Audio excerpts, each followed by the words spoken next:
ఆ ఇద్దరి మధ్య మంచి కోఆర్డినేషన్ ఉంది. సందర్భం వచ్చిన ప్రతిసారి వారి మధ్య ఉన్న పొలిటికల్ అండర్స్టాండింగ్ అర్థమవుతూనే ఉంటుంది. ఇష్యూ ఏదైనా ఎంత పెద్ద రచ్చ అయినా ఎవరు ఎప్పుడు మాట్లాడాలో అప్పుడే మాట్లాడతారు. ఎవరు రెస్పాండ్ కావాల్సిన టైంలో వాళ్ళు రియాక్ట్ అవుతారు. ఇప్పుడు లేటెస్ట్గా బాలయ్య వ్యాఖ్యల దుమారంతో అందరి ఫోకస్ అటు చంద్రబాబు ఇటు పవన్ మీదకు మళ్ళింది. వాళ్ళిద్దరూ ఎలా రియాక్ట్ అవుతారోనన్న సస్పెన్స్ అలా ఉండగానే జనసేనాని పవన్ సైలెంట్గా ఉండటం పెద్ద చర్చగానే నడుస్తోంది. బాలయ్య కమెంట్స్ పై జనసేనది వ్యూహాత్మక మౌనమా? కీలక సమయాల్లో పవన్ సంయమనం కూటమికి మేలు చేస్తుందా?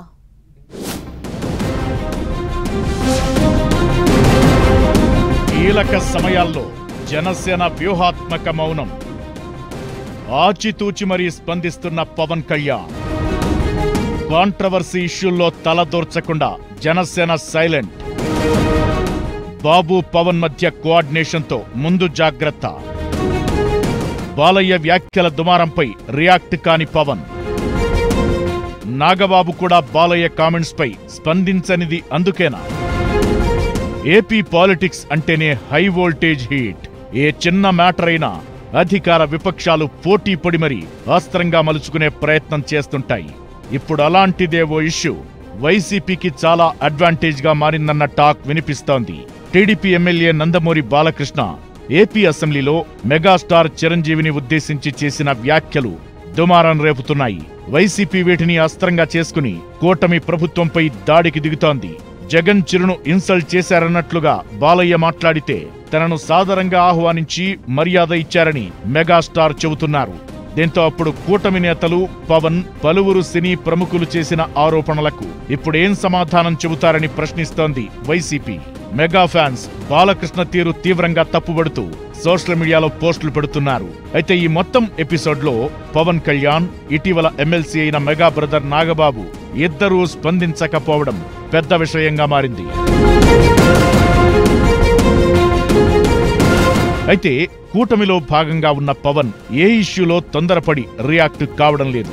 పైగా ఏదైనా వివాదాస్పద అంశం తెర మీదకు రాగానే CM Chandrababu, deputy CM Pawan ఇద్దరూ మాట్లాడుకుని ఓ అండర్స్టాండింగ్ కు వస్తున్నారట. అప్పుడు వాళ్లు స్పందించాలనుకుంటే స్పందిస్తున్నారట, లేకపోతే ఆ అంశాన్ని పట్టించుకోకుండా సైలెంట్ గా ఉండిపోతున్నారట. ఇది కూటమికి చాలా మేలు చేస్తుందన్న టాక్ వినిపిస్తోంది. ప్రత్యేకంగా వైసీపీ ఎంత రెచ్చగొట్టేలా చేస్తున్నా పవన్ కళ్యాణ్ సంయమనం కూటమికి ప్లస్ పాయింట్ గా మారుతోందట. ఎందుకంటే కూటమి ఏర్పాటులో కీలక పాత్ర పోషించింది పవనే. ఈ విషయాన్ని టీడీపీ నేతలే చెబుతుంటారు.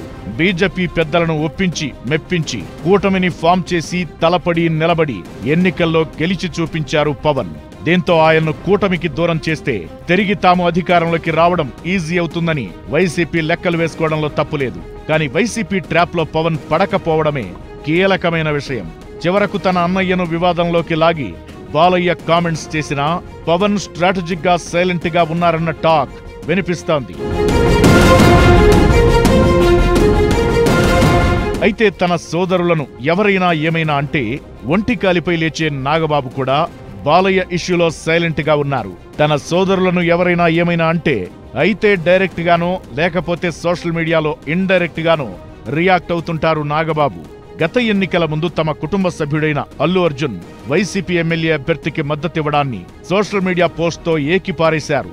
తనవాడు పరాయివాడు అంటూ గట్టిగా స్పందించారు నాగబాబు. కానీ ఇప్పుడు మాత్రం ఆగ్రహం స్థానంలో సంయమనం పాటిస్తున్నారా అన్న చర్చ జరుగుతోంది.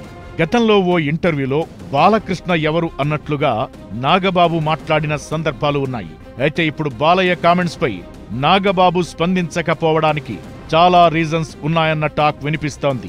ప్రస్తుతం ఆయన ఎమ్మెల్సీగా ఉన్నారు. కాబోయే మంత్రిగాను ప్రచారంలో ఉన్న నాగబాబు బాలయ్య వ్యాఖ్యల దుమారంపై ఏం మాట్లాడుతారోనని ఫ్యాన్స్ ఆసక్తిగా ఎదురుచూశారు. కానీ ఆయన సోషల్ మీడియా పోస్ట్ గానీ ప్రకటన గానీ ఇవ్వలేదు. దీనంతటికీ కారణం చంద్రబాబు పవన్ మధ్య ఉన్న కోఆర్డినేషనే అన్న చర్చ జరుగుతోంది. జనసేన రియాక్ట్ కాకపోవడమే ఇప్పుడున్న పరిస్థితుల్లో కరెక్ట్ అన్న ఒపీనియన్స్ వ్యక్తమవుతున్నాయి. బాలయ్య వ్యాఖ్యలు నొప్పించిన పవన్, నాగబాబు స్పందించకుండా ఉండడమే బెటర్ అన్న టాక్ వినిపిస్తోంది. వైసీపీ చిరు కామెంట్స్ ను అడ్వాంటేజ్ గా మలుచుకుంటున్న టైంలో రియాక్ట్ కాకపోవడమే కూటమికి మేలని గ్రహించి పవన్, నాగబాబు సైలెంట్ గా ఉన్నారన్న టాక్ వినిపిస్తోంది. అందుకే బాలయ్య కామెంట్స్ పై అటు పవన్ ఇటు నాగబాబు స్పందించకుండా ఉండిపోయారని, వివాదం సద్దుమణిగాకు ఎప్పుడో ఓసారి రెస్పాండ్ అవుతారన్న ప్రచారం జరుగుతోంది.